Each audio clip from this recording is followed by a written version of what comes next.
नमस्कार साथियों। तो आज है 2 मई 2026। दोस्तों बात करेंगे इस वीडियो में कुछ इंपॉर्टेंट स्टॉक्स के ऊपर, कुछ इंपॉर्टेंट अपडेट्स है, कुछ इंपॉर्टेंट न्यूज है। तो चलिए एक करके कवर करते हैं। तो सबसे पहले हम बात करेंगे, आज रिजल्ट आउट हुआ सीडीएसएल की। वैसे तो शेयर काफी स्ट्रगल कर रहा है, 1273 रुपए 80 पैसे पे लास्ट डे शेयर क्लोजिंग दिया। सबसे पहले चलिए बिना टाइम वेस्ट करे रिजल्ट चेक करते हैं कैसा परफॉर्म किया। और शेयर होल्डर के लिए दोस्तों मैं कहूंगा आप थोड़ा सा मेंटली प्रिपेयर होके चलिए। देखिए मार्च 2025 मतलब पिछले साल क्वार्टर फोर में कंपनी की इनकम था 224 करोड़ रुपए। मार्च 2026 करंट क्वार्टर में कंपनी की इनकम इंक्रीज हुआ, बहुत बढ़िया, 263 crore. But quarter on quarter basis पे काफी डिक्लाइन हुआ, काफी गिरा है, 304 करोड़ से गिर के 263 करोड़। मोस्ट इंपॉर्टेंटली पिछले 3 क्वार्टर से गिर रहा है। मतलब सितंबर क्वार्टर अगर आप देखेंगे 319 करोड़ की इनकम जनरेट किया था। दिसंबर क्वार्टर में थोड़ा सा ड्रॉप हुआ था 304 करोड़। मार्च क्वार्टर में 300 आंकड़ा क्रॉस करके 263 करोड़ पे पहुंच चुका है। बैक टू बैक 2-3 क्वार्टर से ड्रॉप हो रहा है। उससे भी ज्यादा अहम है कि इसकी जो ऑपरेशनल प्रॉफिट मार्जिन वो गिर गया, 49% से ड्रॉप होकर 44%। क्वार्टरली बेसिस पे 52% से गिर के 44%। अदर्स इनकम ड्रॉप हो गया। कंपनी की नेट प्रॉफिट की बात कर, ऑब्वियसली बात है यहाँ पे भी गिरावट होगा, 100 करोड़ गिर के 80 करोड़ हो गया, यानी एग्जैक्टली 20% की डिक्लाइन। ईयरली बेसिस पे, क्वार्टरली बेसिस पे बात करें और भी ज्यादा, 133 करोड़ से ड्रॉप होके 80 करोड़ में पहुंच गया। उस हिसाब से अर्निंग पर शेयर भी एडजस्ट हो गया। एक और बड़ी फैक्टर मैं आपको दिखाऊं, ये देखिए कंपनी की जो पूरे फाइनेंशियल ईयर वाइज, मतलब फाइनेंशियल ईयर 26 में पूरे फाइनेंशियल ईयर पे कंपनी प्रॉफिट जनरेट किया 455 करोड़, जो कि पिछले फाइनेंशियल ईयर मतलब फाइनेंशियल 25 के हिसाब से कम हो गया। मतलब पूरा का पूरा जो फाइनेंशियल ईयर के अनुसार कंपनी की प्रॉफिट उसमें गिरावट हुआ।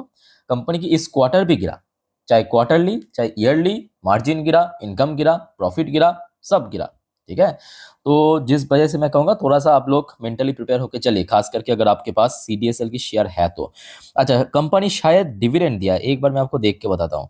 हाँ, कंपनी 12 रुपए 75 पैसे की डिविडेंड डिक्लेयर किया। अब देखिए मेरे हिसाब से अगर देखिए डिविडेंड अगर ना भी देता तो कोई फर्क नहीं पड़ता, अगर कंपनी की परफॉर्मेंस सही होता तो डिविडेंड आई थिंक कि बचा नहीं सकता सोमवार के दिन। लेट्स सी, अब देखिए मार्केट की सेंटीमेंट वगैरह बहुत कुछ वैरी करेगा, लेट्स सी। ठीक है, अच्छा इमीडिएटली अगर हम बात करें कहाँ तक गिर सकता है, तो देखिए सबसे पहली बात, ये जो वॉर के कारण मार्केट में गिरावट हुआ था उस टाइम पे शेयर जहां पे सपोर्ट मिला था, यानी 1100 के आसपास, तो इमीडिएटली अगर गिरावट होते हैं तो मेरे हिसाब से 1200 और 1100 ये जो दो रेंज है ये कहीं ना कहीं इसको सपोर्ट दे सकता है। ठीक है, अच्छा नेक्स्ट देखिए डिक्सन और केन्स टेक्नोलॉजी के ऊपर भी कुछ अपडेट है, मतलब कॉमन अपडेट है ये मैं सेक्टर के ऊपर। तो एक्चुअली यहाँ पे एक ब्रोकरेज कंपनीज ने दोस्तों इन कुछ मतलब ईएमएस स्टॉक्स को पीक किया, जैसे कि पीजी, इलेक्ट्रोप्लास्ट हो गया, केन्स हो गया। तो केन्स में बेसिकली जो यहाँ पे रेटिंग दिया है बाई करने की, यहाँ पे आप देख सकते हो प्रॉपरली टारगेट प्राइस दिया है 5100 की टारगेट। ठीक है, ठीक है, यहाँ पे कुछ फैक्टर भी मेंशन किया। कंपनी वैसे अच्छी कंपनी तो है, बट वही बीच में काफी गिर गया था। एम्बर को कवर किया, डिक्सन। अच्छा डिक्सन में क्या किया, देखिए डिक्सन पे ऐड करने की रेटिंग तो दिया है, नोट करना, ऐड करने की रेटिंग दिया है, बट टारगेट प्राइस जो है 11,000 की दिया। मतलब एक तरफ जहां पे अगर आप देखेंगे केन्स में टारगेट दिया मोर देन 5000, और वहीं दूसरी तरफ डिक्सन में टारगेट थोड़ा सा फ्लैट टारगेट दिया, मतलब जहां पे शेयर चल रहा है उसी लेवल के आसपास टारगेट दिया। ठीक है, देखिए दोनों ही कंपनी अच्छी कंपनी है, और ये भी फैक्ट है कि पिछले कुछ समय से शेयर काफी रिकवर कर चुका है। डिक्सन की बात करें, केन्स की बात करें, दोनों शेयर कहीं ना कहीं स्टेबल लग रहा है। जैसे केन्स 4000 के ऊपर स्टेबल लग रहा है, डिक्सन भी 11,000 के ऊपर स्टेबल लग रहा है। आई थिंक कि इस बार अगर कंपनी की क्वार्टर फोर सही निकल गया तो ये दोनों कंपनी जो इतना गिर गया था वो रिकवर कर जाएगा। बट उसके लिए क्या चाहिए पता है, थोड़ा सा आपके अंदर पेशेंस होना चाहिए। शेयर रिकवर कर कर जाएगा लॉन्ग टर्म में, बट उतना पेशेंस आप रखिए। ठीक है, क्योंकि कंपनी में फंडामेंटली कोई इशू नहीं है, कंपनी अच्छी कंपनी है, ईएमएस सेक्टर काफी हाई डिमांडेड सेक्टर। ओके, अच्छा इसके बाद हम चर्चा करेंगे टाटा पावर के ऊपर। अच्छा टाटा पावर के ऊपर सबसे पहले न्यूज चेक करते हैं। न्यूज क्या है कि देखिए टाटा पावर की एक सब्सिडरी कंपनी है, निवेश करेगा 6,500 करोड़, कितना 6,500 करोड़, और बनाएगा 10 gigawatt photovoltaic ingot water manufacturing facility, sorry wafer manufacturing facility. ठीक है, वेफर मैन्युफैक्चरिंग फैसिलिटी। तो ये जो बनाएगा टाटा पावर की ही सब्सिडरी कंपनी है, टाटा पावर रिन्यूएबल के थ्रू ये होगा। 6,500 करोड़ की इन्वेस्टमेंट, और 10 गीगावाट की कैपेसिटी वेफर मैन्युफैक्चरिंग फैसिलिटी। ठीक है, कंपनी की देखिए सीधा सीधा इम्पैक्ट पड़ेगा बिजनेस पे, व्यापार बढ़ेगा तो शेयर में भी पॉजिटिव इम्पैक्ट तो होना चाहिए। अब देखना होगा कि सोमवार कैसा हाँ, सोमवार कैसा रहता है मार्केट की सेंटीमेंट। ठीक है, वैसे लास्ट डे कारोबार भी अच्छा था, पहले ऐसा भी धीरे धीरे कारोबार बढ़ रहा है, वॉल्यूम भी इंक्रीज हो रहा है, डिलीवरेबल परसेंटेज भी काफी बढ़िया था 47.51। ये भी फैक्ट है कि देखिए भारत में भी गर्मी काफी पड़ भी रहा है ना, खास करके मेट्रोपॉलिटन शहर में तो अभी काफी गर्मी पड़ रहा है। ओवरऑल पैन इंडिया पे इस बार गर्मी एल नीनो की खतरा है, तो ऑब्वियसली की डिमांड बढ़ेगा।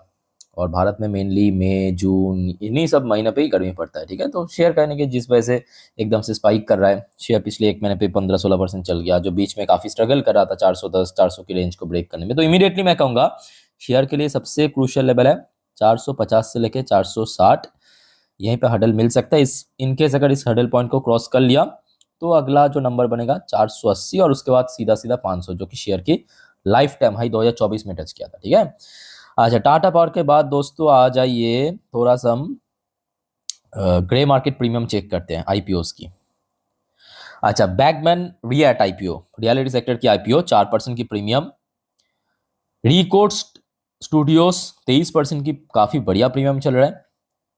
ऑन ईएमआई टेक्नोलॉजी 2-2.5% की प्रीमियम चल रहा है, बाकी ऑलमोस्ट लिस्ट हो चुका है। चलो आगे बढ़ते हैं दोस्तों नेक्स्ट टॉपिक पे, बट उसके पहले आप सभी को रिक्वेस्ट करूंगा दोस्तों, अगर आपको वीडियो अभी तक अच्छा लगे, इन्फॉर्मेटिव लगा, प्लीज वीडियो को लाइक करना, और प्लीज दोस्तों चैनल को सब्सक्राइब करके जरूर रखिएगा इस प्रकार की जानकारी हमेशा पाने के लिए। ठीक है, और दोस्तों एक और बात याद रखना, देखिए परसों तो फिर से मार्केट ओपन होने जा रहा है ना, तो कल रविवार के दिन मैं आपको अगले हफ्ते बाजार के बारे में सारे डिटेल में जानकारी दे दूंगा। मतलब अगले हफ्ते कौन कौन सी इकोनॉमिकल डेटा आउट होगा, कौन कौन सी इवेंट है, कौन कौन सी कंपनी अपना Q4 की रिजल्ट प्रेजेंट करेगा, कौन कौन सी स्टॉक्स इंपॉर्टेंट है कल, मतलब परसों के लिए, या जियो पॉलिटिक्स में मोस्ट इंपॉर्टेंटली जितने भी घटनाएं होगा। ठीक है, तो सारे जानकारी आपको मिल जाएगा। सिर्फ दोस्तों आप चैनल को सब्सक्राइब करके रखिए, अगर आपने अभी तक नहीं किया तो बाद में एक्चुअली लोग भूल जाते हैं, जिस वजह से मैं बार बार आप लोग को रिमाइंड करवा देता हूँ। अच्छा, एवेन्यू सुपरमार्ट यानी डी मार्ट का भी आज रिजल्ट आउट हुआ है, बट डी मार्ट इस बार काफी कह सकते हो कि खेल दिया यहाँ पे। अच्छा, डी मार्ट की केस में ना मैं आपको एक चीज बताना चाहता हूँ। एक्चुअली डी मार्ट की जो बेस्ट परफॉर्मेंस होता है, याद रखना डी मार्ट की जो बेस्ट परफॉर्मेंस होता है वो हमेशा दिसंबर पे होता है, मतलब Q3 में क्यों होता है, क्योंकि उस टाइम पे आप समझ पा रहे हो कि भारत में शादी ब्याह का माहौल चलता है, फेस्टिव सीजन, तो जिस वजह से यहाँ पे Q3 और Q4 में थोड़ा सा हमेशा ही ड्रॉप होते हैं। मतलब प्रत्येक साल अगर आप उठा के देखेंगे तो Q3 और Q4 में ड्रॉप होता है, तो जिस वजह से यहाँ पे क्वार्टरली बेसिस पे कंपेयर करना जस्टिफाइड नहीं है मेरे हिसाब से। ठीक है, तो हम यहाँ पे ईयरली बेसिस पे ही कंपेयर करेंगे मेनली। अच्छा, लास्ट ईयर 2025 की मार्च क्वार्टर में डीमार्ट की इनकम था 14,872 करोड़, इस बार बढ़ के 17,684 करोड़ हो गया। जो एक्सपेक्टेशन था कि क्वार्टरली बेस पे स्लाइटली ड्रॉप होगा वैसा ही हुआ, बट ओवरऑल बात करें ईयरली बेस पे अच्छा काम किया है कंपनी। अच्छा, मार्जिन इस बार ईयरली बेसिस पे 1% बढ़ गया, 6% से बढ़ के 7% हुआ, क्वार्टरली बेस पे डिक्लाइन हुआ, क्या ये एक्सपेक्टेड था।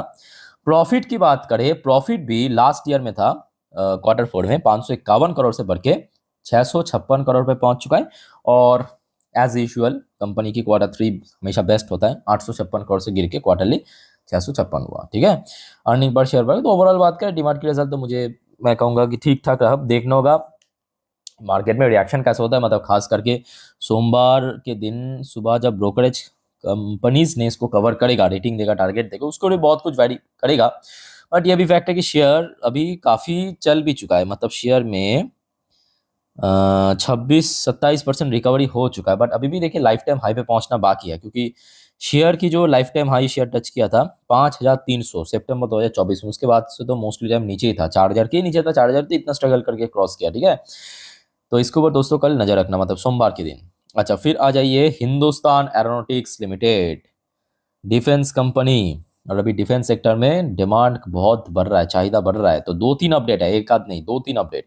सबसे पहला अपडेट आप देखिए, एचएल की जो चेयरमैन कम मैनेजिंग डायरेक्टर, जिसको हम कहते हैं सीएमडी यहाँ पे स्टेप डाउन किया है, इनका नाम है डीके सुनील। ये सबसे पहला अपडेट है। अब देखिए कोई भी कंपनी के लिए आपको पता होगा उसका जो सीएमडी, सीईओ, सीएफओ, सीओओ बहुत वाइटल पोजीशन रखते हैं। ठीक है, तो ऑब्वियसली इम्पैक्ट तो पड़ेगा। अच्छा, दूसरा जो आज की खबर है, एचएल इशूज टेंडर, एचएल जो है टेंडर निकाला, किस वजह से, for LCA mark 2 prototype 2 component. तो एलसीए मार्क 2 आपको पता होगा एचएल की जो फ्यूचर प्रोजेक्ट है उसके ऊपर कंपनी काम कर रहा है, उसका 2 कंपोनेंट बनाने के लिए signal acceleration of indigenous fighter programme. ठीक है, तो ये सबसे पहले अपडेट है। उसके बाद जो दूसरा अपडेट है, IAI unveil next generation touch screen MFD for HL Rudra, promise fighter like cockpit efficiency and reduce pilot workload. तो बेसिकली HL की जो अगले यहाँ पे मतलब प्रोग्राम चल रहा है, तो उस पर ये सब हाई टेक्नोलॉजाइज जो प्रोडक्ट है उसको इंस्टॉल किया जाएगा। ठीक है, तो अच्छी बात है। चलो अब देखते हैं कि कब तक कंपनी ये जो तेजस मार्क 2 को लॉन्च करते हैं, क्योंकि आज की डेट में एक्चुअली इंडियन एयरफोर्स को ज़रूरत है। ठीक है, कंपनी अपनी तरफ से बेस्ट दे रहा है या देने की कोशिश कर रहा है। शेयर प्राइस मूवमेंट की बात, अच्छा इस बार रिजल्ट पे बहुत सारे चीज़ क्लियर हो जाएगा। एक्चुअली इस बार रिजल्ट बहुत इंपॉर्टेंट है HL के लिए, नोट करना। ठीक है, अच्छा शेयर जो है इमीडिएटली 4,500 की लेवल सबसे वाइटल है। इसको अगर क्रॉस कर लिया तो लास्ट टाइम जहाँ पे बार बार हडल फेस किया था लास्ट टाइम 2025 में, वो था 4,900 से लेके 5,000 रुपये की जोन। ठीक है, ये इंपॉर्टेंट। लोअर साइड में तो अभी 4,000 की एक बेस लेवल यानी सपोर्ट लेवल है। लेट्स सी क्या होता है। अच्छा एक और छोटा सा दोस्तों आप लोगों से एक्चुअली कमेंट आया था कि GRC को भी थोड़ा सा कवर कर देना, क्योंकि लास्ट डे GRC मतलब रिजल्ट तो अच्छा था no doubt, but GRC slip कर गया था अनफॉर्चुनेटली, 3 स्लिप कर। तो यहाँ पे देखिए मैं कहूँगा ये सब पार्ट ऑफ मार्केट है, चलता रहता है। जैसे कि हमने देखा था उसके पहले मतलब बुधवार के दिन रिजल्ट की इम्पैक्ट बहुत ही ज़बरदस्त था, उसका एकदम से प्रॉफिट बुकिंग हुआ।